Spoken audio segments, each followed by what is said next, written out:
Hello guys, আজকে চলে এসেছি আরও একটা মিনি ব্লগ নিয়ে। আজকে হচ্ছে আমি কলেজে গিয়েছিলাম, আমার কলেজে একটু ক্লাস ছিল। আর ক্লাস করার পর আমাদের সবাইকে একদম রোদে বসিয়ে দিয়েছিলো ফটো তোলার জন্য।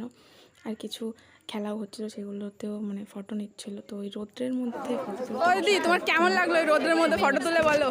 বিরাট ঠান্ডা লাগলো।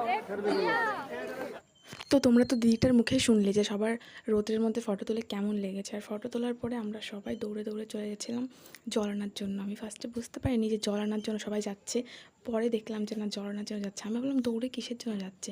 আর এখানে এত বস্তা বস্তা জলের প্যাকেট ছিল, কিন্তু জলগুলো অতটাও ভালো খেতে না, প্লাস্টিকে ছিল, এই জন্য প্লাস্টিকের গন্ধ।